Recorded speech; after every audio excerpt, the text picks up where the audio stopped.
I'm going to introduce you to our speaker, who is Denise Liebetrau.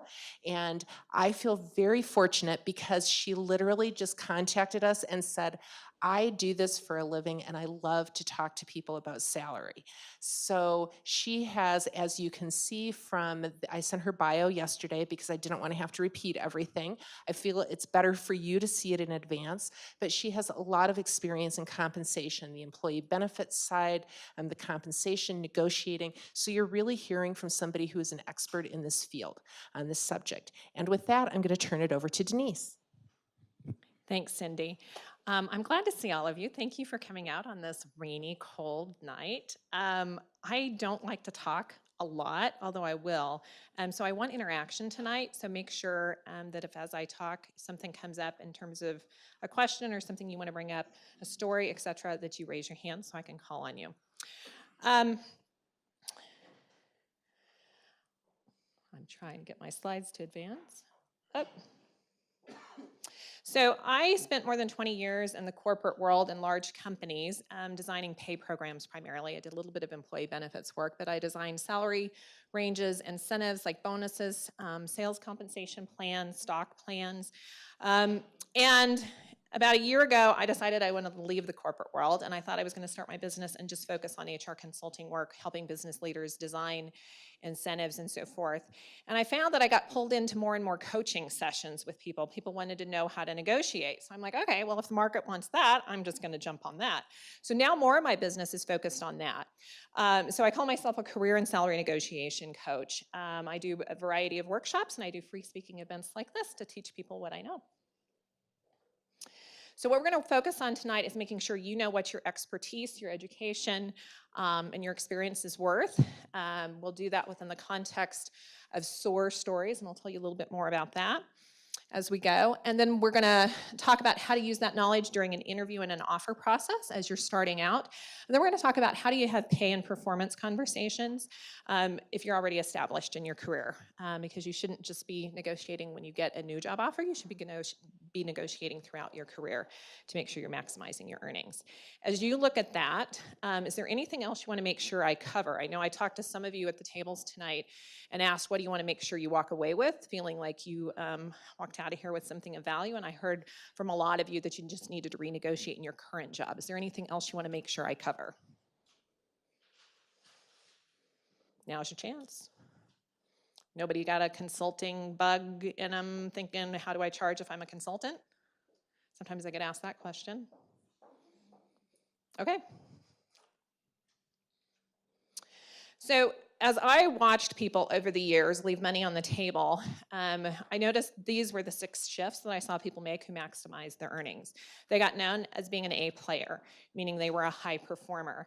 High performers get 70% more in their raises than average performers. High performers get 25% more in their bonus. So you want to be known as a high performer or an A player. That means that you pay it forward, you help others be successful, you understand how your boss and your boss's boss define success, and you line up behind that. It also means that you have an executive presence, you manage your image. 70% of executives recognize and will say that image and the clothes you wear make a difference in terms of who they consider for promotions. So if you're walking into the office sloppy, don't. It matters. What about a cluttered desk? 40% of people say if you have a cluttered desk, that is an image signal that tells them that you probably lack in other skills for your job. So having a cluttered desk is probably not something you should have either. So there are little things like that that really do make a difference, and you may want to argue with that, but still people make judgments on it. Mindset. I sometimes work with clients and we talk about their mindset a lot. If you have stories in your head like, if I earn a high salary, that just means I'm greedy. Rich people don't deserve a great deal of money. You've got it wrong. People who bring a lot of value into the world get paid a lot of money. So the trick is hacking. How do you deliver value in the context of your profession, in your job, in your boss's boss, and within the context of how the company defines success? So it's learning how to frame what you want in the context of the value you deliver. Then getting uncomfortable. You need to get really comfortable with getting uncomfortable. I can tell you at the start of my career when I left graduate school, I hated presenting. To think that I would be spending my time doing this now, I would have said no way. But this is what I do now. Why? Because this is what brings in the money, right? This is what is valued. The more you present, the more you put yourself out there and get uncomfortable and get skills in areas that maybe make you a little uncomfortable now, the better off you'll be. So volunteer for things. Get really good at presenting. Join Toastmasters. Find people in your organizations that are great at presenting and figure out how they do it. Ask them for mentorship. Presenting is a key skill to have. Learning how to negotiate, we'll spend time on that tonight. Using a personal marketing plan. This is about the product. You can think of yourself as the product. It's about promotion in your contact strategy. It's about developing the place, the location, companies that have the right values and purpose that line up with what you want to contribute to, the right geographic location. Larger cities, larger companies pay more than smaller locations. And then it's investing in yourself always. It's not one and done once you get out of university, right? It's investing in yourself always. And sometimes that's in terms of a formal degree, sometimes it's a certificate, it's boot camps these days, and it's mentorship and sponsors and coaches and things like that. So make sure you're investing in yourself. So when I bring up the term negotiation, what comes to mind? And yes, this is audience participation. Give and take, got it? What else? Anybody love to negotiate here? No? One side starts high, the other side starts low, and then you meet in the middle. What else comes to mind? Compromise? Yes. So I would think of it as eventually A mutual agreement, right? Sure. What else? Yes. Understanding objectives on both sides of the fence, right? Understanding what you want and understanding what they want. That's really key. It's not just thinking about your side of the fence. Yes. Awesome. Knowing what you can give up and what your bottom line is. We'll talk about that. You have to get really clear on that. One of the things that really makes a difference in negotiation is planning. If you walk into a negotiation cold, it's bad. Did any of you negotiate today? Oh, I got somebody raising their hand. What did you negotiate on today? And it could be with a spouse or your children or roommates. She's an attorney, so that's what she does. What kind of law work do you do? I work for the city and county of Denver. I do finance, public art, solar energy, and affordable housing. So City and County of Denver, finance, public art, and what was the other? Affordable housing and solar energy. So she's got a profession where negotiation is key, right? Anybody else negotiate today? What? You're also an attorney. All right, any non-attorneys in the room negotiate? Did you negotiate with yourself when you were at Starbucks between getting the Frappuccino and the skinny latte? Right? You negotiate. Did you negotiate with a roommate, a spouse, a partner, kids? I negotiate all day long. I just don't call it that. Look for opportunities to negotiate. Look for opportunities. If you see an item, a piece of clothing that has a snag in it or something, you still want it, go up to the cash register and say, would you take a percentage off of this because of this? They'll cut the price. I can almost guarantee it. There are plenty of opportunities to negotiate. The more you find in terms of opportunities, the better you'll get at it.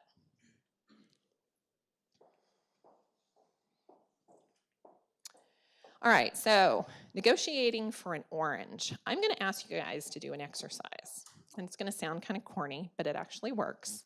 And for those of you who figured out where the attorneys are, you may want to, maybe you pair the attorneys up together, right? But you need to find a partner, and you have an orange. One orange between the two of you. And you're going to negotiate for this orange. And you really want the full orange.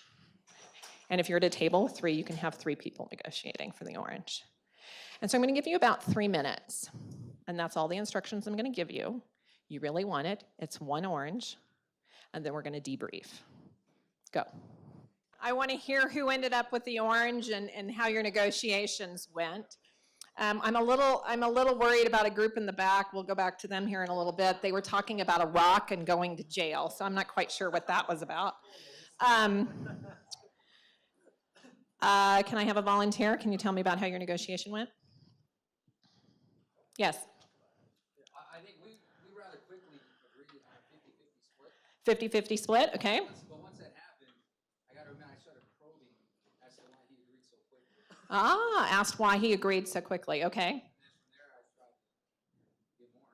And then you tried to get more after you agreed, so probably didn't go so well. And probably if you both wanted the full orange, you walked away not feeling so great because you both got half when what you really wanted was the full orange, so not so good. What about the group that had the attorneys in it? How'd you guys come out? You bought it for cash? You offered cash. How much was the orange worth? $2. Okay. What else? What else came up? Was it hard to negotiate right away and just jump right in? Yeah. It's where you start. Yeah. Where do you start? So, where do you start? You won the orange. You won the orange, and then how did your partner respond? Oh, she said she poisoned it. Oh. Now, I've had major breakouts of scurvy when I've done this exercise in some groups. So she poisoned it. Then supposedly. I hedged my bets and I went for it anyway. You went for it anyway, okay. She said she really wanted, she really cared about the smell. And so I said I would Oh. give her the rinds so that she could enjoy the smell and I would eat the orange. So she wanted the smell, so you would leave the rinds and you would eat the meat of the orange. So you came to a compromise and you both got a win-win. That's good. That's what you really want from a negotiation, right? You want to come out on a win-win. Splitting things in half is called position-based negotiation, but if you can come up with a win-win, that's even better. What about you guys? What did you guys end up with? We split it with the juice, the seeds, the pulp, and the skin, and then the labor to take it apart and juice it. So you split it for the juice, the pulp, the skin, and then the labor to juice it. Awesome. Came out with a different piece of the orange, and I got slightly more, but they had to do, or I got less, but they had to do the labor. So you got less, but they had to do the labor to equalize it out. So that's good. So you each came, so how did you get to the point of coming up with each person getting something different? What kind of process did you use? Asking why you want it. You asked a question. Okay. They were going back like 60, 20, 20, and 50, 20, 20, 25, and I was like, I didn't think so. Ah. So then Mackenzie mentioned that she wanted the pulp. Then I said I'd take the seeds if you wanted the rind. So it started off 60, 20, 20. So you kind of started talking in percentages. And then you said, Mackenzie said she wanted the pulp. And then you started splitting up the orange to find a win-win for all of you. Okay, so that's key. Asking questions is hugely important in negotiation. If you aren't asking a lot of questions, you're doing it wrong. If you just walk in with assumptions, don't assume. Ask a lot of questions. What's important to you? Why is that important to you? And I'll give you a list of questions as we go tonight so you can prepare. And it's not just your side of the fence, it's also the other person's side of the fence. Okay, I have to ask the group in the back that I overheard the rock and the jail thing. What were you guys talking about? Well, in one of the versions of this, I wanted the orange as a weapon, You wanted the orange as a weapon. because I wanted to throw it at someone, and You wanted to throw it at someone. Did you have a bad day? Do I- it's very bad. Okay. She said she's violent, or at least she's feeling that way at the moment. Yeah, he suggested that we could do the half, and I said it wouldn't fly as well. I have to have the whole. Ah, Throw it. you need the whole orange, not the half. He said a rock, and I said I'd go to jail for that, because it would hurt a lot more. So, He offered me water balloons, and then that, Ah. I kind of backed myself into needing a weapon, and he offered me one. water balloons ended up being the compromise, and he ended up with the orange? Yeah, I guess. Well, all right. I'm a criminal. So you're a criminal, so you couldn't be trusted anyway. Okay. What about you guys? Where did you guys land? I'm pretty sure I just took the orange. You just took the orange? And you let it? Well, I took it with the assumption that he had the orange and we were negotiating. So it was, how much would he pay me in order for me to allow him to keep the orange? So how much would he pay you in order to allow you to keep in order for you to get the orange? So you were in a position of power before it even started because you were holding the orange versus having it sit on the table. So it really matters how things are set up from the very beginning, right? So can you see how this is really important to kind of set up the space for negotiation appropriately? When does negotiation start when you are interviewing for a job? The minute you send your resume, excellent. The minute you start interacting with that company, the negotiation starts because you're helping them understand who you are, what your reputation is, the value you can bring, how you interact. It's not when the negotiation at the end of the process, when you get an offer, it's when you very first start interacting with a company that your negotiation starts. Anybody have anything burning they want to share about their orange exercise that I didn't pull out of you? I didn't ask you guys. How'd you guys turn out? You stalemated? Sometimes that happens, right? And sometimes it's okay at the negotiation table to take a break. Sometimes you just end up fighting. When I worked in the benefits field, I had attorneys on the side of the fence of the company I was working for and the attorney on the healthcare side. And I got these two attorneys were just butting heads, and I finally just had to call it and say, we need to take a break and let people cool off a little bit. And then we came back to the table and negotiated because it just was ridiculous. I saw a hand raised in the back. Yeah? Yeah, so your opinion. So I think my group, the reason we came with agreement so quickly is I don't think either one of us was really invested in the orange. So you came to an agreement 50-50 very quickly because neither one of you really cared about the orange. So you have to care. So my question for you is, you know, if you go into a negotiation with a company and you're negotiating the minute you shake hands or say hello, typically, so I'm making an assumption. Yeah, you're making an assumption. I mean, are they, all they care about is paying the least amount of money to get you hired? No, not all companies think that way. So what he asked is, do all companies care about paying the least amount to get you hired? No, that is not the case. And I can tell you, I know that personally. I've worked for a telecom company here in town, worked for them for 12 years. We were willing to go to candidate number 2 if we could get them for $5,000 less in some positions, because we could just churn and burn. We're a big employer in town, and we could get lots of candidates to fill positions, and we didn't have to pay. I also worked for a company that paid 75th percentile of the market. We walked out of the gate, and every offer, the highest maximum number we could deliver. And we did not shortchange people. And we shocked candidates time and time again with what we would pay. So it depends on the company's philosophy and how they want to run. Some companies are really cheap when it comes to labor cost. Others recognize that talent is really important and they'll pay for it. So you need to get to know the companies that you're interviewing with or the companies you work for. And you can kind of tell by the culture, right? You can tell whether they're willing to make an investment in certain parts of the business or not. Tech companies will invest often in what they consider their competitive advantage types of professions, right? But maybe not so much in terms of the staff positions. Yes? So follow up, based on your expertise, when you start the negotiation process, are you typically the first person you interact with in an organization? Are they also aware that this is a negotiation, or are you dealing with someone who has no clue what's going on? So it depends on, so in the context of a job search, yeah. I mean, whether you're talking to a hiring manager or a recruiter, they know a negotiation is going to take effect. You know, if at the end of the day you're the top candidate and they want to make an offer to you. So they know, and they're taking notes, and they're watching, and if you make a side comment in the hallway as you're walking to the bathroom between interviews and it's off the mark compared to what you've portrayed in other interviews, they'll remember that and they'll share it when they get together as a group to talk about candidates. So you are on 100% of the time when you're interviewing. Does that help?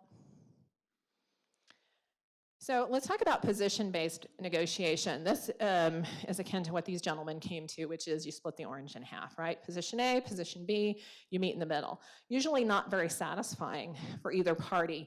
And you have to have multiple things to negotiate for, otherwise you can't get to what's really great, which is this, interest-based negotiation. This is where you spend time figuring out what the needs and interests are and what's common between the two parties, and then you find a place to land.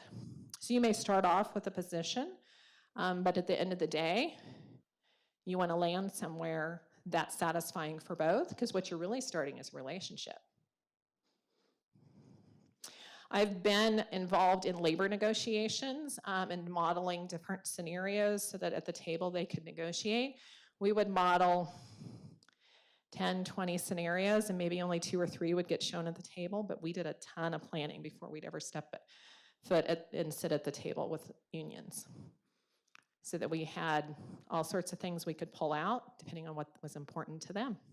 And I've got a former colleague of mine sitting here, Betsy, and I worked together many years ago at a company that had the union. So yeah, lots of different scenarios you build. Anybody have an example of having done interest-based negotiation? Yes. So I'm going to repeat that so everybody can hear. You do consulting as well as full-time work. Go ahead.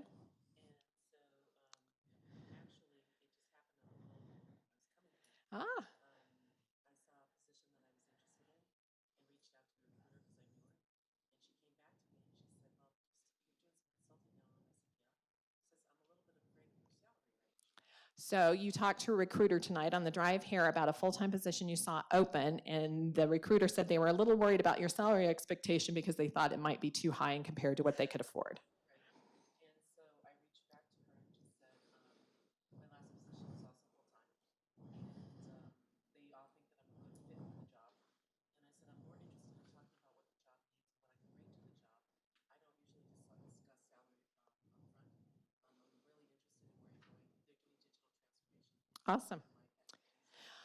So what you did is you turned the conversation to not talk about pay, to instead focus on the job responsibilities. What's the job about? What work would you be doing? It's in the digital transformation space, and to not talk about pay up front. Very smart. That's what I always suggest people do. Don't talk about pay up front. They don't need to worry about that. You don't need to worry about that until later, until you find out that there's actually a match. I actually texted her and I said, I don't want you to be apprehensive about my salary. I'd like to have the opportunity to discuss what I can bring to the table. So we're going to talk tomorrow. Awesome. So you texted her and said that you just you tried to alleviate the concern about salary.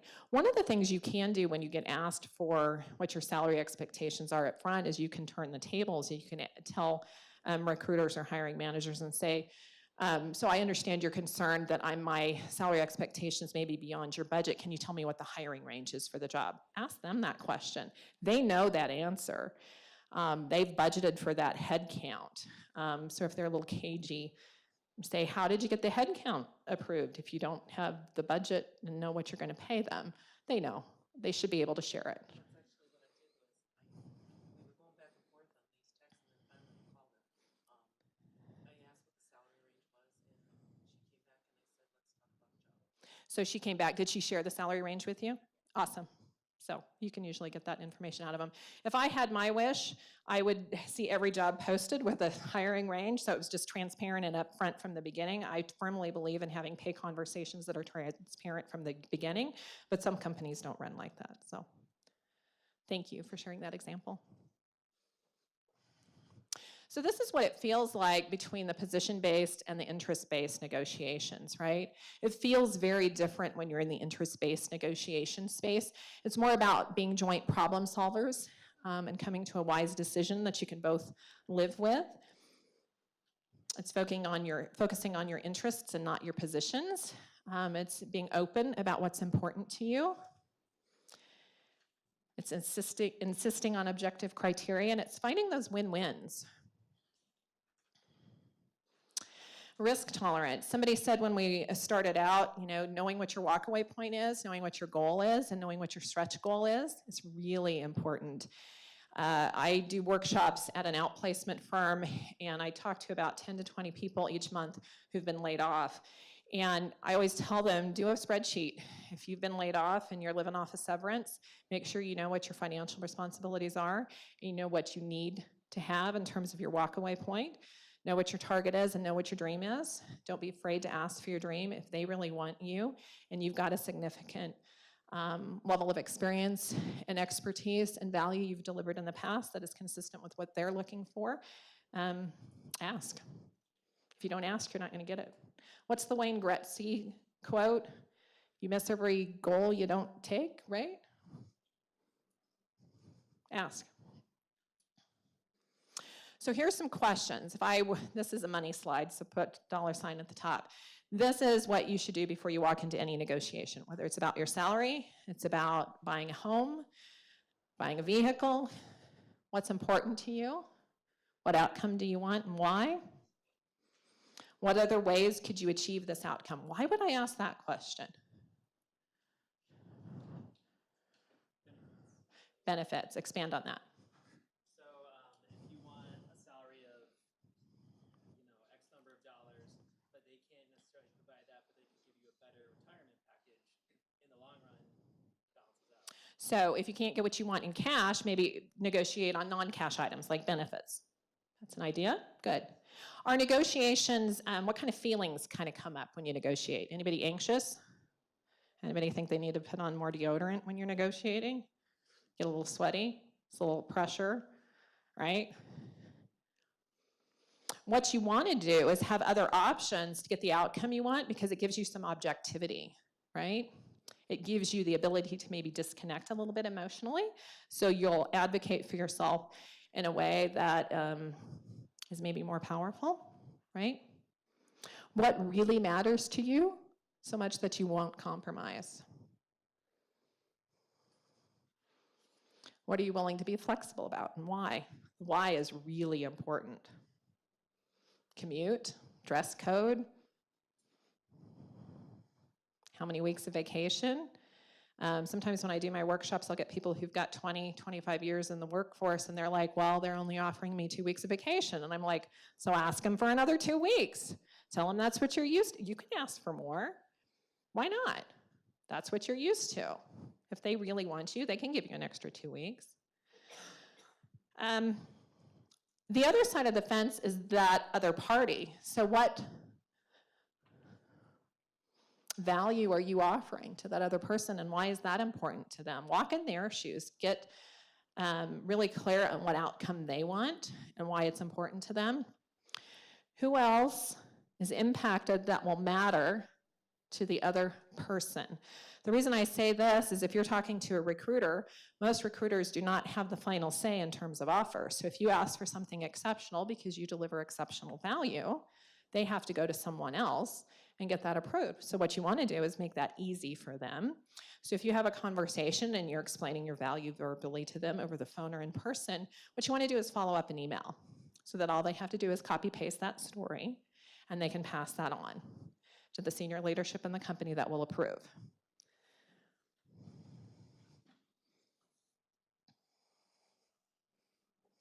Oops. When to ask for a salary increase? When you've delivered something significant.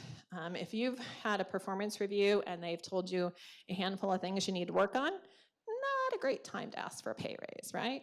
But if you have really knocked it out of the park and done some significant work and it's had a major bottom line impact for the company, that's great. Probably time to negotiate. When your job responsibilities change and you've proven you can perform them. I would often have people show up in my office in the corporate world and they'd say, well, my boss just gave me these additional job responsibilities, I want a pay increase. And I'd be like, well, how long have you performed the new job responsibilities? And they're like, well, I just got them this week. Like, they're not gonna get a pay increase yet until you can prove you did it. You can do it. Because right now you're unproven. So you need to prove what you're worth. If the workload is just higher and the job responsibilities haven't changed significantly, you may want to wait. If you want to get a promotion, you have to do work that is significantly more in terms of problem solving or accountability. It has to have a broader impact than what you're doing today. And you can always ask to have your job evaluated by HR to determine how much it's worth, determine if a promotion is worth pursuing. Make sure you ask after you've performed the job for a year. I've had people ask me after they've been in a job for 3 months, can I get a pay increase? How do I talk to my boss? I'm like, wait a year. Really show what you can deliver. And sometimes budgets are frozen in the fourth quarter depending on how the company's cycle runs in terms of budgets. And so that's probably not a great time to ask. And if the company, if they've just done an annual report and sales are tanking and they're not hitting their numbers, again, not a great time to ask. I always think get to know your finance people. They know out of the gate how things are running, right? In the business, and you should know by the quarterly earnings reports if it's a public firm as well. And then always make sure to walk in the shoes of your manager or HR. Would you say yes to the business case that you're presenting if you were on the other side of the table? If you wouldn't, then you probably need to work on your business case. You're being very quiet. Any other thoughts come to mind? What would you add to this list? Yes? You have a conundrum. Okay.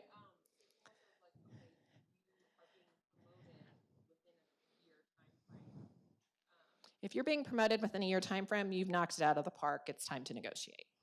Yeah. You don't need to wait. The story you told me before you started, so let me think if I remember from our earlier conversation. You started with a company 4 or 5 months in, you got a promotion, and you've already been told you're tagged for a promotion here in another couple months. Again, you must be hitting it out of the park. So if your promotions and title aren't coming with pay, we need to probably talk so I can help you line up what your talking points are to make sure that you have your story lined up so you can get them to pay you what you're worth because you're delivering great value. That's good. Anybody else? Yeah. So I'm a consultant of sorts, so an independent contractor who, what would you say if I've held some of my contracts for 5+ years? So she's an independent contractor. What kind of work do you do? A lobbyist. You're a lobbyist. Yeah, if you've had a contract for 5+ years, how often do you renegotiate? Or does it just an evergreen kind of a contract with folks? I would renegotiate. Is 5 years the sweet spot, or? I would negotiate every year or two. I would, yeah. Because if they're keeping you on, yeah. If you're working for a company, they're typically giving merit increases every year. Yeah, every year or two, negotiate.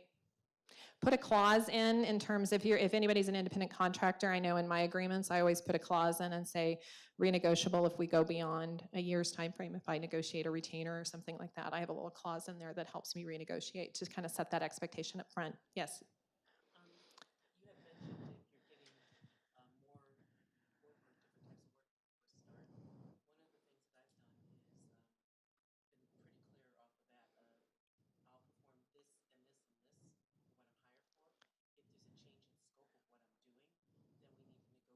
with consideration because I need to keep myself in market. Excellent. So this is in the context of consulting work? Even full-time. So it's setting the expectation up front. This is the type of work, and these are the work tasks and responsibilities I'm happy to perform. But if it goes beyond this to X, Y, and Z, then we need to renegotiate to make sure I'm being paid a market rate. That's perfectly fine. Yeah. You've never been turned down. Good. I've experienced terms of reference that say, and Other tasks as a sign. Love that phrase. I've written that in many job descriptions too. But you know what's within the scope and what's similar to what you've been doing, and then what's the big stretch, right? And if they've got you doing some big stretch stuff, that doesn't mean a bad thing. That's actually a good thing. They're seeing what you can do. But once you've delivered and proven yourself for a period of time, it's perfectly okay to go talk to them and say, you know what, I really love doing this higher level, higher accountability work. Would love to have my job swing more toward that work. And with that, I would hope we could talk about a pay increase and potentially a title change as well to recognize the higher level value that I'm delivering. Perfectly fine to say that. They should expect that. Any other comments, questions? Did she say over there that she opens when she's being hired, like she opens with let's have a discussion about explicitly what are my roles and functions, and if I step outside that, A conversation. When you get hired, you should have a job description. If you don't have a job description, you should at least write up your own summary of what you're being hired to do. Get it in writing or you create it. Because many times your job will grow, which is great, that's fine. But you want to be able to say, this is what I'm being hired for, and if in 6 months, 12 months time frame, you've taken on more responsibilities, you can go back to that email and say, hey, when I was hired, this is what we agreed to, what I would perform for you, but now I'm doing this other work. Can we talk about my pay and my performance as it relates to me taking on this additional work? And start the conversation. Does that make sense? Okay. It's all about expectation setting. and advocating for yourself, right? Yes. What are your recommendations or best practices around how to approach this conversation? Should you go in already with this information equipped to start talking about it, or would you rather prime the person you speak with versus say, let's speak with you in a week about conversation? So that's a great question. So do you walk in with all your research and start the conversation with someone, or do you prime them, give them a week, and then have the conversation? I'm going to ask you, how would you like to be treated if you were that manager? What would you prefer? Priming? I'd like a heads up. That's probably what they want too. So as a manager, when I managed a team, if somebody wanted to talk about pay, I was always okay with that. And I always just told them, you know what, give me a heads up. In that week's time frame, I would talk to HR and I would find out what HR's view was for their job. And we'd try to anticipate what the conversation would be. So I'd have a little bit of data and stuff in front of me so we could have a productive conversation. I'd talk to the employee. And then usually I'd defer and say, okay, great, I understand where you're coming from. Here's the things that I'm thinking about. And then I would talk to my leader because I couldn't approve everything. Budgets have multiple approvals typically. And if you're going to promote someone or give somebody a pay increase, you usually have to run that through HR, so then you have to go through HR and so forth. So it takes a period of time, but I think priming and giving them a week's notice is great. Carrie. So I had a friend run into this just recently with the telecom company here. They offered her, they're not based in Colorado, Yeah. and they offered her a salary that was for the market where their headquarters was based, was not market value for Denver. All right, so let me frame that for the rest of the audience. So you have a friend who works here in Denver. The company's headquarters is maybe Monroe, Louisiana? Somewhere like that, perhaps? I may know who you're talking about. And they gave a market rate for that corporate headquarters area, not for Denver. They would put her $20,000 below the market rate for the position. It would put her 20 grand below what she should be earning here in the Denver market for the same work. So that's just really silly when companies do stuff like that. That's just not okay. So so then you educate, right? You have to teach them that the Denver market is different, and here's what the Denver market pays for the type of work I'm performing. You can get free salary data from salary.com and other places, and I'll give you a list of more than 10 resources where you can find free salary data. But then you share the research and you say the Denver market is paying more than Monroe, Louisiana, or Jacksonville, Florida, or wherever. And you teach them what they need to know. Yep. I think you just have to be careful in terms of like if you're giving the option to work from wherever, if you're choosing to live, out in part of Denver. If they so you're on the cautionary side. If they're giving you the ability to work remotely from Denver, let me tell you, Monroe, Louisiana doesn't have a whole lot of talent. So if they want you and your talent, you have some leverage. So don't talk yourself out of asking for what you're worth given the market that you're living in. If they really want you, they will pay you. If they don't, there's plenty of other places here in Denver that will hire you. There are a lot of companies who are searching for great talent these days. We have a low unemployment rate, so yeah. It's a dance. It's a dance, but don't be too cautious, I would say too. Any other comments? Yes. So one of the things I'm just curious is if it's okay to violate, I would say like a social norm, and just come up with a comprehensive statement of what you're looking for as an employee, Mm-hmm. and just say, hey, listen, this is what I'm looking for because I have this lifestyle I want to live, and in order to do that, I would need this salary along with these benefits. Can't you meet them? So I'm going to poke at that a little bit. So what he said was, is it okay to represent yourself and say, in order to live the lifestyle that I want to live, I need between X and Y, and can you meet that? Nobody cares what your lifestyle is. Nobody cares what your mortgage is. Nobody cares if you're paying child support. Nobody cares. They care what value you deliver for that business in the context of how they define success and the context of your role. So your personal situation does not matter. Do not bring it up. Not a good thing. What you want to do is talk about the value you can deliver, bottom line, revenue, expense impact, and how fast and why that matters to them. And then you would talk about pay, always. Does that help? Yeah. But yeah, I mean, there are people who I will give you an example. I worked in the mining industry, and there are geostatisticians in the world who can literally name whatever they want. Why? Because most schools who used to teach the geostatistician profession closed. Mining is up and down just like oil and gas. And so to find people globally who can do geostatistician work is really hard. So they can pretty much write their own ticket. And there are other professions like that as well. I worked on bringing in an executive who was going to build a $1 billion plus, was going to construct a $1 billion plus mine site down in Peru. We paid him whatever we had to pay him to get him in the door. So there are people who can command anything because of their skill set. So it is a dance. It's the back and forth. It's judging how far can you push. Don't be afraid to negotiate. Do not be afraid to ask. You can negotiate anything. I've helped people negotiate for bonuses that weren't offered out of the gate. I helped somebody recently who was negotiating with a startup. He got a base salary offer that was low, didn't get a bonus. We renegotiated, got him an extra 20 grand, got him a bonus, got him a performance review in 6 months, and got him a couple more weeks of vacation. So ask. You can ask for a sign-on bonus.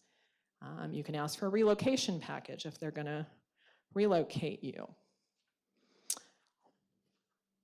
Answer based on a range, based on the value you can deliver. Focus on we versus you versus them. Always ask lots of questions. Is there anything you'd add to this list? Yes. Another question? If you say you must demonstrate how you can deliver value to the company, will the company openly state how they're defining value and Yeah. what they want? Usually in the job description, or So how a company defines value. So what is a company's success metrics? If it's a public firm, you can go out to their SEC filings and you can see the metrics that their executives are being paid upon. It's in something called the Compensation Disclosure and Analysis. It's published every year. So look at the metrics in your incentives. How many of you get a bonus? Can you give me a metric that's in your bonus plan? Well, that's a great bonus if you don't know what you're getting paid on. So if you hit a revenue target, everybody gets the same. So revenue is really key. What kind of work? You're in a nonprofit, okay? Anybody else have a bonus metric? Yes. Sales? Bookings? Any other metrics or super simple? No, just really that. Anybody else? Look at your bonus plans. Those are success metrics. Read press releases, read the annual reports, hugely insightful. Pay attention to the footnotes. Yes? What if we're talking about smaller companies that maybe don't have an HR department, don't know, they go out Good. of their way to not Not publish. So smaller companies, startups that don't talk about things, you still have a sense from how leadership talks about what's important to them, right? Are they focusing on managing expenses? Are they focusing on EBITDA? Are they focusing on cash flow? Are they focusing on revenue? What are they focusing on? There are certain metrics that they'll talk about that will be key. They should be having employee meetings of some sort, I would assume. No? Do you have one-on-ones with senior leadership? Only if you ask for them. Ask for them. Find out. How do you define success? You should always be asking people that question. Whoever you report to, how are you defining success for me in my role? And you should ask them, how's your boss defining success for you, right? Because what you really want to tie into is how are they, and help them, that's that pay it forward, right? Help them get successful in their role. That's really powerful. Yes? How much do you think about this in terms of like setting the stage for the future? So let's say the new job you can offer, and frankly, you're like pretty happy. Okay, so I'm going to talk out loud because we're being videotaped tonight. So you've got to come into a new job, you're pretty happy with the offer, you accept it. So how do you set the stage ongoing? Would you try to negotiate even on an offer that you're pretty happy with? Yeah. To set a stage for, hey, whenever we have these kinds of conversations, this is how I expect it. So do you set the stage out of the gate when you accept an offer with a company and negotiate always? I say yes. Why? Because one, you want them comfortable with, you're always going to negotiate and push a little bit. So that's one. But two, if you think about base salary, bonus is based on that. Pension, if you're lucky enough to work for a company that has a pension, is based on that. 401k contributions are based on that. It is a multiplier that is huge. Yeah, always negotiate. Always. And if you didn't, don't beat yourself up. Now's your time to negotiate, right? Yes.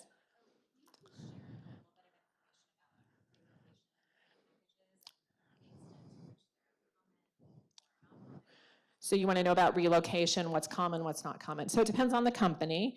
I've worked for companies that will pay you X amount, and they'll just pay you a lump sum, and you can do it, you can spend it however you want, if you want to do a U-Haul, whatever. Usually you don't get relocation unless you are at a certain grade level, certain title. Sometimes it's director and above.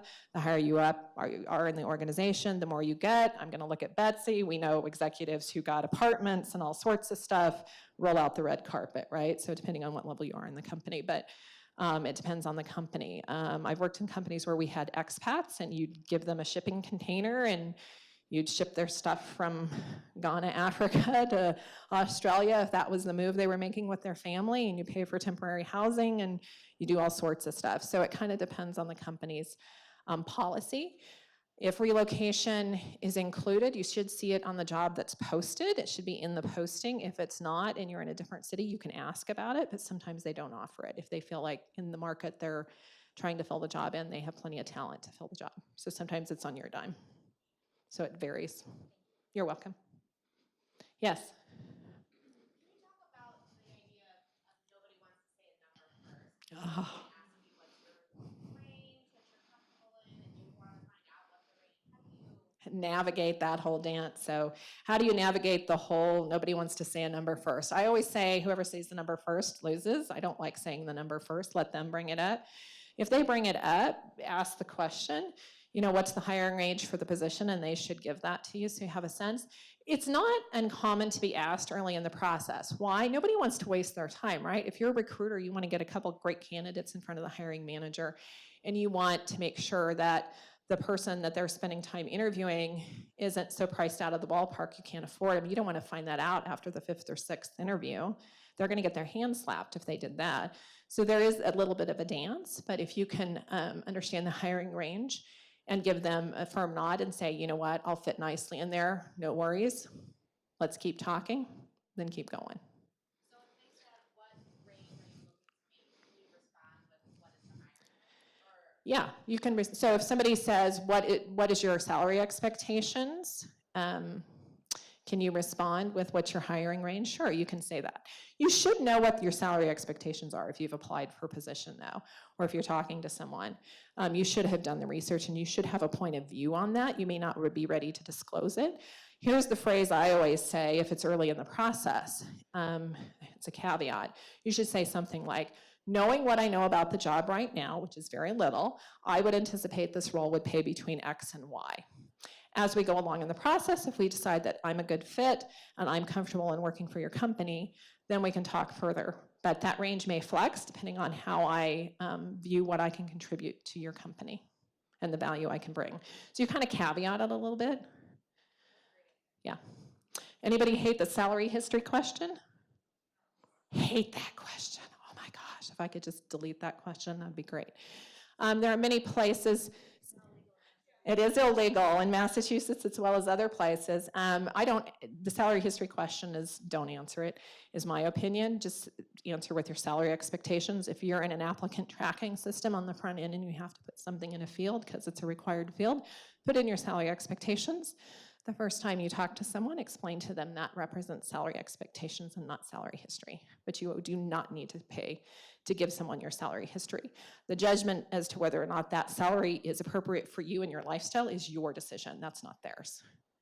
They don't need to know your salary history. You may be paid high or you may be paid low in comparison to what they're paying, but that's your decision, not theirs, to judge that. so I'm changing careers, and in my last career was a lot higher than this, but because I'll be entering the whole enterprise position. So I'm going to repeat that for everybody. So she's changing careers. In her old career, she was being paid higher. She's changing into a new career, expecting to be paid lower. Go ahead. So does it sound like I'm expecting? You just have to be upfront and acknowledge that you expect the pay to be in alignment with the new work that you're doing and not in alignment with the former work that you were doing. Just be upfront about it and be honest. Yeah.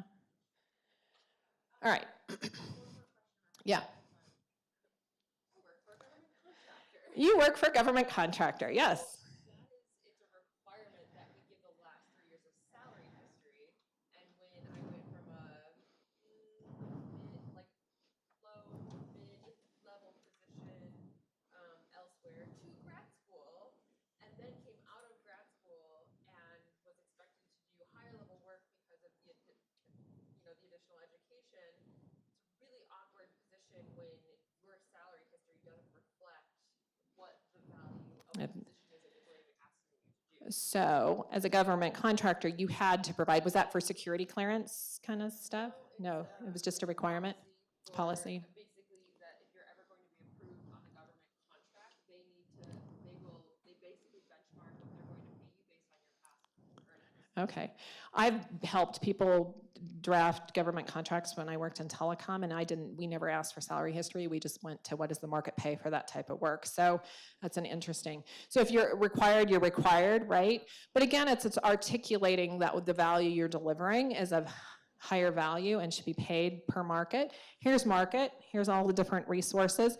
I wouldn't put resources up here if I didn't believe they had some good value. People always ask me, which ones do I like best? I like different ones for different reasons. Salary.com is good. Glassdoor is good.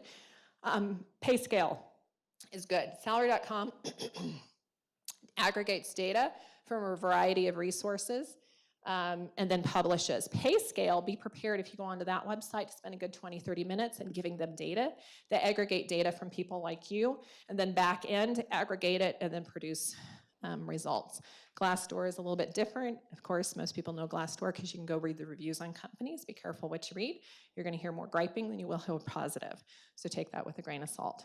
Bureau of Labor Statistics is government. LinkedIn has done some things recently. Some of these are tech-based. Make sure you understand what the data set is. Stack Overflow and Buffer are unique. Those are companies. If you want to work for those companies, they publish what they pay their employees up front, really transparent.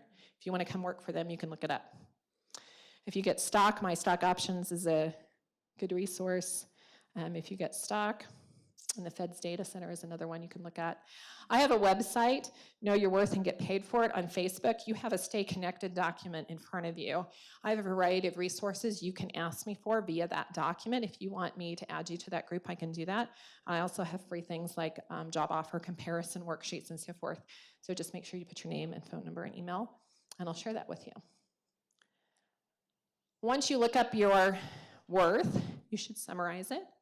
I usually take an average of about 3 data sources and then build a range around that average of plus and minus 10%. So pretty straightforward. Most companies target the 50th percentile in the Denver market. I only know one that targets higher than that. And nobody's going to ask me who that is. Really? Okay. You can ask me later.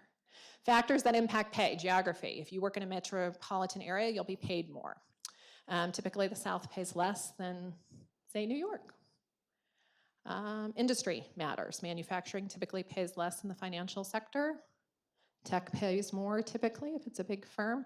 Your job responsibilities, obviously. Hot jobs. If you're an individual contributor versus a manager, makes a difference. Your performance always matters. Anything else you'd add to this list? What else makes an impact? What are we talking about tonight? Your negotiation skills, right? Makes a difference.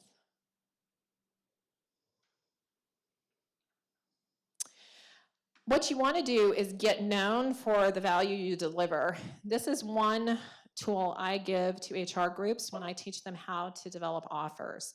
It's important to recognize that if somebody's paid low in the range, it's probably because they're learning. If you're demonstrating and fully proficient in all the activities and interpersonal things related to your job, you should be paid more toward the middle of the range.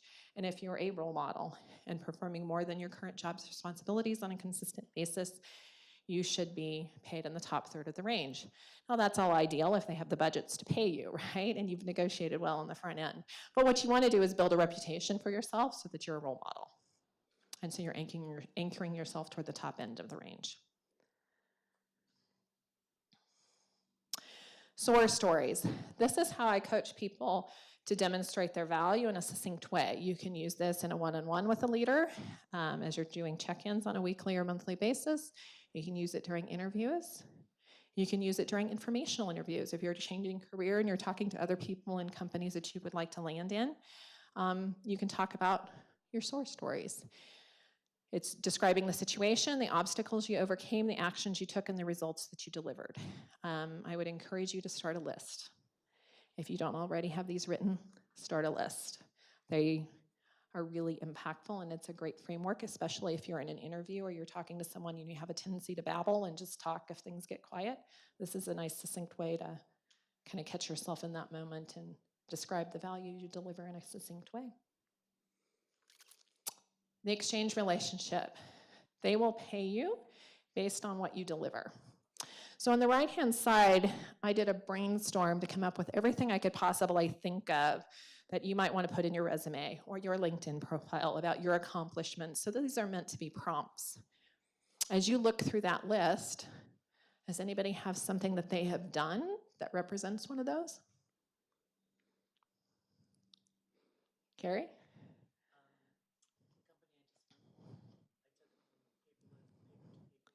Oh, you took a company from paper to paperless? Great.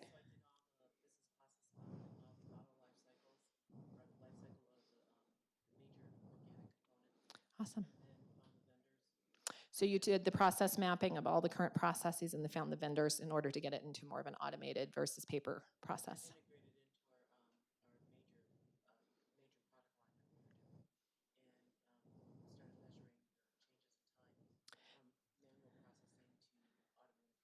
So you integrated it into the product line, and then you started metric tracking in terms of what the manual process took versus the automated. Do you have any numbers off the top of your head?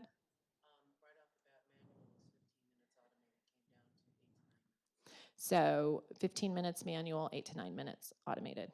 So 15 manual, 8 to 9 automated. Because it required a lot of tribal knowledge. Oh, tribal knowledge that then you could put in the automated so you didn't have to have. So that saves on training costs too. So then there's the direct costs and the indirect costs, right? It's kind of hard to measure for a company that didn't collect it. They didn't collect the data. So it would be assumption based and qualitative versus quantitative kind of, yeah. Anybody else as you look at this list? Have you done any of these things? Yes, I got somebody shaking your head. What have you done? This is one of my favorites. It's a good source story. It's a good source story, great. So Xcel Energy requires indemnification for solar plug-in and interconnection. It is illegal for governments in Colorado to indemnify anybody. So governments can't indemnify anybody. Xcel Energy requires that. Correct. So you have an actual impasse, and so it was actually being litigated by other counties at the PUC. Okay, the PUC was having litigation on this topic by other counties, and you work for the city and county of Denver. And suddenly occurred to me, we could put the solar energy provider into the position where they took the rewards and the energy credits. Oh, They would indemnify Xcel, so they could have their required indemnification. so Xcel got the indemnification because you came up with a workaround of having the solar provider be the indemnification instead of city and county of Denver. Excellent, great, awesome. So we get solar, they get their indemnification, and the provider gets. So you get solar, they get indemnification, and the provider gets richer. Awesome, love that. What else? This one says improve customer service, production quality. I think when I was in the Navy, I developed a training program for a specific watch station. So I'm going to repeat out loud because we're being videotaped again. So when you were in the Navy, you created a training program for a specific watch station. Yeah, so I took all the technical manuals provided by Lockheed Martin, Raytheon, so on and so forth, and I developed a simpler model for people with high school diplomas to know what to So you took the Lockheed Raytheon manuals, which were complex and very technical, and you created something more simplistic for people who walked out with a high school diploma. Yeah, Yep. so for instance, if a red light is blinking on the screen, take this action. Or if radio signal provides an error, take this action. So if a red light blinks, take this action. If an error shows up, take this action. So very simple so that anybody could follow it. And it's quicker too, instead of, I'm sure, looking up in the other manuals. Great example. Anybody else? You guys probably have tons of these. You're just not thinking of it. Don't be afraid to brag about yourself. Use this as a way to write your source stories. Anybody else have anything burning they want to get out? Yes. Excellent. So mentoring and developing other employees. Great. Do you do that in your work? I do. I'm gonna doing that, creating workflows, templates, models. Creating workflows, templates, models, and applying it to other departments. Great. Good. That's productivity. It's continuous improvement. So there's a number of buckets that could fall under. Good. Good. Whoops. So I've kind of talked about the whole job search space. When I teach HR organizations to develop offers, this is what I typically teach. So this is what I want you to tuck under your hat and keep in your resources. For behind the scenes, this is typically what HR does when they have to develop an offer once you're already an employee. So there are a number of things on here. The first is, what kind of offer is it? Is it a new hire, promotion, a demotion, lateral move? What's your current pay? They know that because they have that in their system. Your performance story. Internal equity, what are your peers making who are doing similar work, if there are peers? What does the external market pay? Talent management considerations.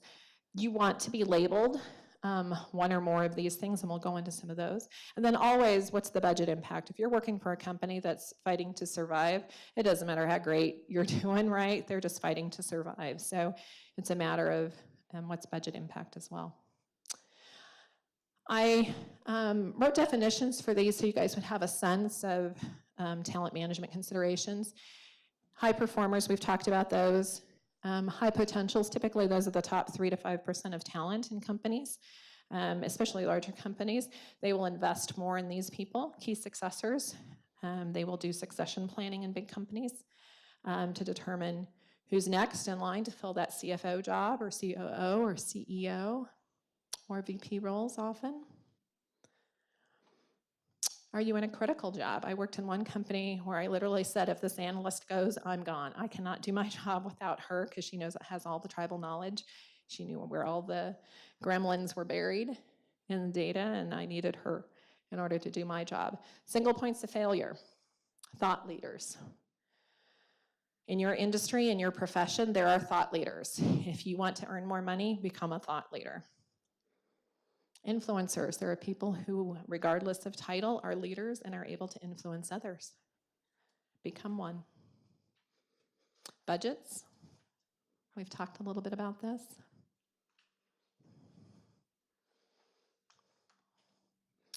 Anything you'd add to that list as it relates to budget?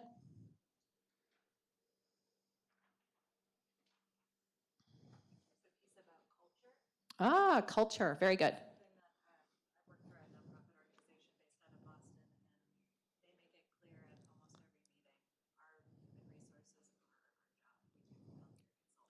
You do healthcare consulting, so your people are your competitive advantage. Yep, yep. That's important, right? Is when you're considering a job or you're considering leaving a job, is who you're surrounded by. Sometimes that's even more important than pay. Well, or they make it clear, like, we will put money into compensation because we don't have. Right, so some companies will know that human capital people are that critical to completing the mission of their organization, and so they'll put money toward their people.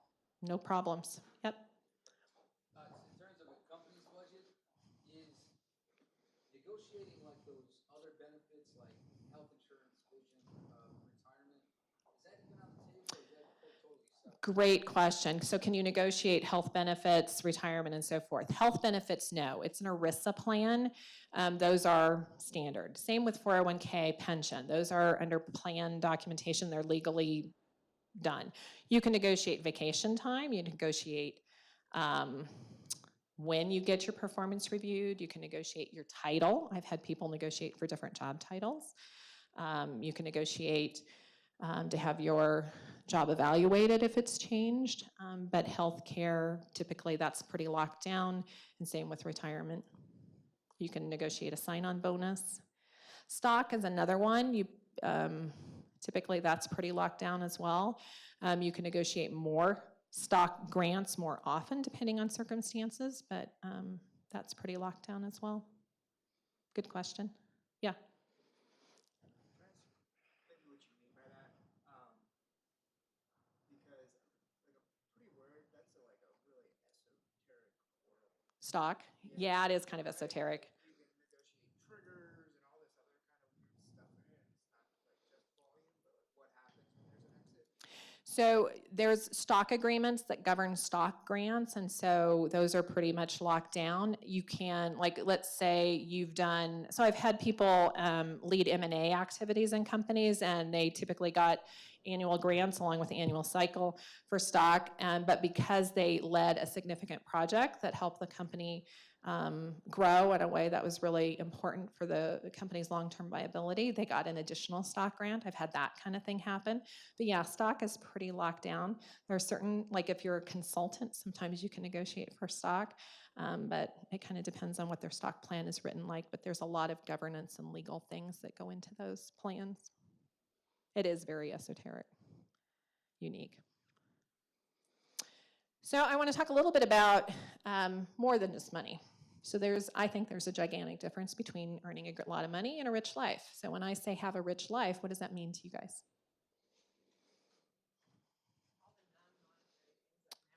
Non-monetary things that matter in life. So what matters? Flexibility to work from wherever you want. What else? Time with family. Excellent. What else? Work-life balance, if there is such a thing. What else? Bring your dog into work. Nice. There are some companies that allow for that. What else means to you when I say the term rich life? Does it mean happiness? Travel? Time with the people you love? Time for health? Working out, eating healthy, enjoying the mountains and the playground we have in our backyard here in Denver, right? Yes? So I always think of this thing my sister-in-law said, that you're spending 8 to 10 hours a day with these people, they better be nice to you. So you spend 8 to 10 hours a day, I would say even more in some companies. You better like who you're working with, right?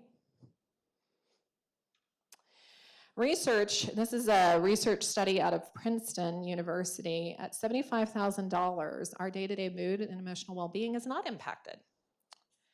But if you earn less, that makes people feel more ground down by the problems they already have. If you earn above that, it can impact your life satisfaction. It can make you think your life is better. There are two types of goals. There's non-zero goals and zero-sum goals. I always think of zero-sum goals as being the ones that if you get something more, somebody else gets something less, right? The non-zero goals are the ones that encompass the welfare of others. Whereas the zero-sum goals are concentrated on material gains. So make sure as you're setting goals in your life, you're balancing the material stuff with the other stuff that gives you a truly rich life. It's important. There is a great TED Talk if you have a few minutes. The information is at the bottom of this. A gentleman named Adam Lipzig, and he talks about your life purpose. I'm not going to go into having you guys answer these questions. Sometimes I have the audience answer these questions when I do this talk. I've set an alarm, so we've got about 15 minutes left, so I can make sure I get to Q&A. It is important for you to know your life's purpose. Who are you, and what do you love to do? What is that one thing that you are supremely qualified to deliver and teach people? Who do you do it for? What do those people need and want? And how do they change or transform because of it? Why do I say this? If you are living within your purpose, you will line up your talent and your passion to that, and money will follow. If you're just chasing money, it's not great. it'll fall flat. And I will tell you why. I was making $250,000 a year when I was in the corporate world, and I was miserable. And I couldn't figure out why. I was supposed to be happy, and I wasn't. It wasn't until I figured this out and started my business and started doing what I'm doing tonight with you guys that I finally figured it out. This is what I'm here for. And it's not about you. Most of these are about how you impact others.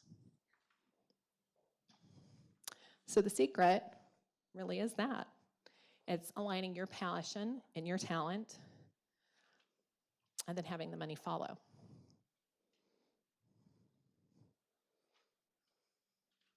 So I'm going to go back to the 6 shifts. Again, we only talked about learning to negotiate. There's many other things I would encourage you to focus on and invest in yourself in order to accomplish. Make sure you plan and practice and do that often in order to get really good at negotiation. It is not an easy skill to develop, but you need to plan it and you need to practice.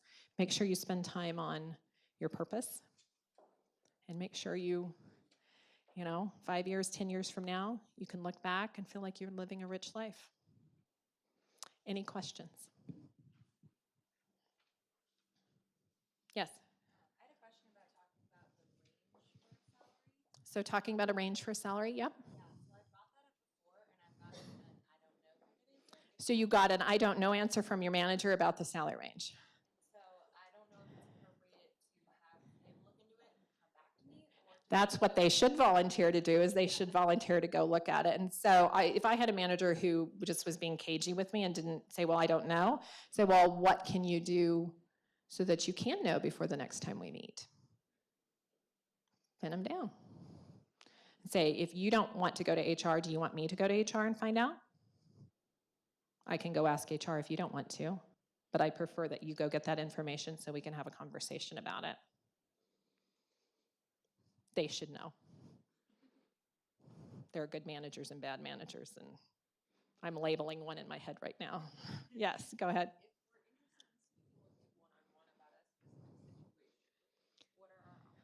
So if you want to talk to me one-on-one, you have a stay connected document in front of you. I try to give lots of value when I do these speeches and value afterwards if you want to talk. So I would encourage you to fill out that document. You can ask me for free documents. You can join my Facebook group. I have a meetup group. You can check the line about 2/3 of the way down about doing a coaching session. There are questions on the back of the sheet if you want to give me a little bit more flavor about what you want to talk about on there, and I'm happy to talk. Yeah. And you may not. Some companies don't have established ranges. So that I'm in review for a promotion right now, and the range is very large. Yep. So what do you suggest with that? So you're in line for promotion, you know that, the range is really large. So do you remember that list of all those things? So you can go out and find out for your type of work and your size of company and your industry, what is your job worth, and develop a range around that, and then use that in that conversation. They should have some sort of narrower range in that space, but. They do actually target at 75%. Oh, so they target 75th. Oh, that's great. I don't think they're, but I know within that there are people who are paid much more. And people get paid more or less for lots of different reasons. I put up those factors about pay. Yeah. So that's another thing. If you happen to stumble upon somebody else's pay, or you're talking to someone and someone shared pay with you, do not ever bring that up when you're having a dialogue with your boss about your pay level. Focus on what you deliver in the context of how they define success. What somebody else is paid, it may make you happy, it may make you sad, it may make you angry, it may make you frustrated. Go for a run, go for a bike ride, whatever you need to do to get that emotion out, but do not bring it up in the conversation. It will not make your case better. Okay? What else? Yes? Appropriate to seek a counteroffer from the company that you work at now, if you receive an offer from another company and stay. So if you receive an offer from another company, is it appropriate to receive to go to your current company and get a counteroffer? So I would ask you, what caused you to engage with this other company to get an offer? Were you dissatisfied? My boss is very open with me, says that we have very regimented pay scales, and the way to get significant raises to leave. So your boss is very open with you, told you that the only way they can actually get movement on your pay in the company you're in is for you to get an offer. Okay, that's just a ridiculous waste of everybody's time, but okay, I'm not gonna get on my soapbox. But if that's the way your company works, then so be it. But it's sad for the other company who spent so much time with you, vetting you and trying to get you to accept their offer. So if that's the way your company works, you can certainly do that. But if the other offer is great and you are interested in them, consider the offer. Otherwise, you probably would have been looking because you wanted. Right, so the typical scenario in that case is something caused you to want to leave or caused you to engage with a headhunter or whoever in terms of how you got that other offer, right? So if that's the case, I'm kind of a, if you're dissatisfied and you've gone through all that effort to find another offer, you're probably done in the other company. I used to work at a company and we would keep track of the people we did counter offers to keep them and how long they stayed. Most left within 6 months anyway. So I'm not a huge fan of doing counter offers unless they're really unique talent. Yeah. So on that, to piggyback, do you think it's a bad idea to accept a counteroffer because they think you're out the door, so they might be? Is it a bad thing to accept a counteroffer? I would be really careful again. If they only value because somebody else valued you, what the heck? Really? I mean, they should value you regardless of you going, if it took you getting another offer to get them to value you, that's crazy. My question is more, should you be afraid of any sort of like retribution because like, okay, we're gonna counteroffer, I hold you around for a little bit while we download all your knowledge and then I'm gonna fire you. There you go. So that's a very good point. So if we give you a counter offer, we're going to, keep you for a little bit, pull everything we can out of your head, download your knowledge, and make sure that if you depart later, we're not, in the lurch. Yes. So if I'm in HR and I'm coaching your manager and he's saying, I can't lose Grace, she's amazing. Okay, I'll give you money to do a counter offer, but how are you going to backfill Grace when she does leave? Because the chances are if she was dissatisfied once, she's not going to stick around or she's not going to be as engaged. Do you think the company is likely to fire me because I've accepted a counteroffer? They're not going to fire you because you accepted a counter offer. If they do that, then, that's, that company's not a great company, right? So they're probably not going to fire you, but they should be proactively thinking about how are they going to find a successor to fill your role and download the information because you're already dissatisfied enough to get another offer, right? Yep. I was in that situation 4 or 5 years ago, and they were just like that, very punitive. Oh, they were punitive. Oh. So I negotiated that if they let me go before 6 months, they had to pay me the remainder of my year's salary. So you got a counter offer, but you negotiated and said if they let you go within 6 months of you accepting that counter offer, they had to pay you a full year's salary. No, I stayed with them. You stayed with them. I said if they let me go before the 6 months, because that's pretty much what we needed to finish the project, then they had to pay me the full year's salary. So if they let you go within the 6 month time frame, they had to pay you the full year's salary. What prompted them to want to renegotiate with you then? I guess I'm missing something in the story. Because I was spearheading a project that they needed. And you got a counter offer from another company and they were worried about losing you. So in order for you to cause them to have more skin in the game, you renegotiated. That's good. I like that. They were the kind of company though that They were punitive. they were punitive, and they literally would start to look at your work product, formulating it, getting it in templates, getting it out there and stuff. They're proactively managing things so that if you leave, they've got things covered. That you have to think about it from the side of the business leader, and the business leaders want to make sure continuity in the work gets done, whether your butt's in the seat or somebody else's is, right? So they have a vested interest in making sure the work can get done, but I like the fact that you renegotiated. That's good. I knew that the project would complete within 4.5 to 5 months. That gave me enough of an opportunity to stay and finish it, and then leave without having to go through all that rigmarole. So the project finished in 4 to 5 months. That 6 month gave you the time frame to finish it out. And some leaders are punitive, but you should know that if somebody's really punitive. I've had people say, well, if I resign, I think they're going to walk me out the door. Some companies will just immediately walk you out the door and won't let you even give 2 weeks notice. But that's probably why you're leaving, right? Because that's how they are. Anything else? Yeah.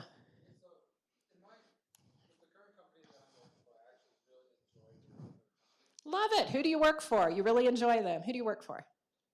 So I work for TransUnion. TransUnion, great. So, I always like to do shout outs for good companies. That's good. But the one issue is that over the past couple of years, my roles and responsibilities have increased pretty dramatically. Yep. Without the show and pay. Okay, so roles and responsibilities have increased, pay hasn't increased. Have you talked to your manager? You have? And the kind of consistent response is that there's a certain corporate structure in place and you only allot for X amount each year. So you can only allot for X amount in terms of increases or X amount in terms of promotions? What are they kind of controlling? It's increased. Increases. So they do, they have budgets. What you have to articulate to them is something that moves you up in the priority list in order for you to fall into the, yes, we want to give you a pay increase. So on the stay connected thing, we can have further conversation and see what your situation is, and I can try to help you. Yeah. What else? Does the university survey student salaries and make that available as a resource when you're trying to figure out? So the question is to the DU representative in the room, does the university survey former graduate salaries and make that available? Yes, the answer is we do that. We bought a new system about a year ago. So before they can graduate, we ask students to tell us how much they're making. It's confidential from their perspective, but then you can search on that to find out what people are making. Now, there are some caveats. If it's a small company and there are only 2 people that are working there, you're not going to get the information because it would be too easy to tie that back to an individual, but absolutely. And we get something like a 90+% knowledge rate. So it's very good. That's great. Love it. What else? Yes. So I've tried to break into animal rescue work, and the problem that I have with negotiating is that for every increase in salary that I would potentially get, that takes away money from being able to do a surgery or a rescue or a You have a kind heart. So she was trying to get into animal rescue. And so you had in the back of your mind, every time you asked for a salary increase, that took money out of the budget that could be spent somewhere else, like on an animal who maybe needed surgery or some sort of other rescue thing. So it is a balancing act, and business leaders, organizations have to balance that. So that, yeah, that's tough. That's tough. You have to make a decision. I would tell you, nobody's going to advocate for you except you. So don't sell yourself short. And they can find money if they need to for their priorities. So it's a matter of priorities. That's not your decision, that's their decision, right? What else? One of the big factors that you brought up was the financial condition of the company that you're looking at. Yep. Situations where they're not publicly traded, they're either private or smaller businesses. What strategies might you suggest in order to get a clear statement of what the financial condition of that company is at an early enough point in the process To us understand. So are you thinking about it from a job search perspective? Or looking at it from a already historical? So the question is, if you don't have a publicly traded company and you don't have access to financial statements, how do you really know the financial condition of the company? So you can ask other employees who work there if you haven't started working there, or you can talk to other employees who may be higher up in the hierarchy and get a sense from them and say, you know, when so-and-so said this, it made me wonder about the financial condition of the company. I know things aren't widely shared, but what can you share with me about the financial condition of the company? If you're interviewing at a company, I think it's very reasonable to ask, what kind of things can you tell me about how you're funded if it's a startup? Where are you at kind of in your funding cycle? You can gauge a little bit by the leadership, right? If you're in a company, what kind of background and experience do the leaders have in that industry? Have they been successful before? That may help you. You can tell by people's facial expressions. You can tell at the end of quarters. You can tell whoever's running. Find their finance people. Finance people know all the dirt. They really do, right? Because they see the numbers coming in. So get to know the finance people and ask them. So early in the process, so if it's a position you're evaluating, would you have any strategies? So if you're evaluating, I read everything you can read on the company, read everything you can read on the leadership, and understand what their backgrounds are. Figure out where they're getting money from, the VC or whoever. Find out, have they got a tried and true track record? Are they somebody who only invests in winners, or do they have, what's their record look like? It's hard. It really is. Some of it's a leap of faith. But there's no pat answer. If you want to talk afterwards about your specific situation, we could maybe dig in a little bit deeper and talk about it. But it's not easy when it's not publicly traded. But you can talk to other people who've worked there, alumni. So people who've left companies will often know more and be more willing to share than current employees. So alumni is a good way to tap. Yeah. So I'm in a position where I'm applying for a new job within my company, and I was really surprised. The interviewer, the second thing he asked me is, "What's your salary range?" So you're applying for a position within your company, and immediately they asked what your salary range was. Yep. And I gave kind of what I imagine to be conservative estimate, and he said, "Oh, we can maybe even go up from there." So you gave a conservative estimate, and they gave you feedback, said they could go up from there. Okay. So I have a lower skill set than what they need, but they said they're willing to train me. So you have a lower skill set, so they can train you. Great. How would you navigate that situation? How would I navigate? So if you get an offer in writing, I would always ask for more. It's my standard philosophy, always ask for a little bit more. And then I would make sure when you talk to the hiring manager after you get that offer and say, I would love to have my pay and performance reviewed after I've performed the job in 6 months to make sure I understand where I'm at and make sure my pay is marketable or that I'm being paid a competitive rate. So you can just kind of set that expectation up front. You can do that. Do you think I should just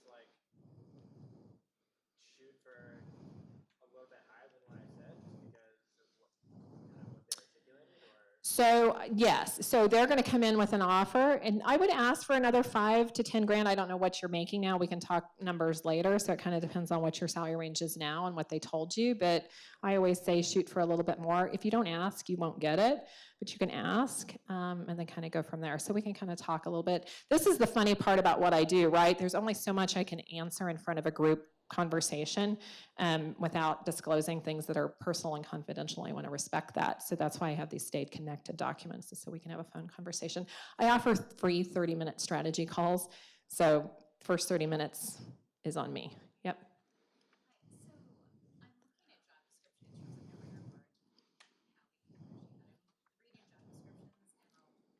but I'm reading job descriptions and I'll think, oh, I can do 70% of that job or 80%. And Then do you talk yourself out of applying? If you can do 70 or 80%, okay. So, yes, so this is a great question, and I'm going to talk about the male-female dynamic in this. So oftentimes you'll read a job description and you'll say, oh, I can do 70% of this. And sometimes you'll talk yourself out of it. Research has shown if men read a job description and they can do 60% of it, they're like, I'm applying, I can do the rest, I can figure it out. Women, we want to click the box next to everything. If you can do 60%, apply. Do it. You can figure it out. Just do it. You can do it. Don't talk yourself out of it. Another tactic, if you're negotiating for yourself and you're kind of caught in that story of talking yourself out of things, think about giving advice to your best friend about the scenario you are in. It gives you a little bit of a distance, maybe disconnects a little bit from the emotion. So think about what would you tell your best friend in that scenario and go with that. Anything else? All right, thank you for having me tonight. You guys asked good questions.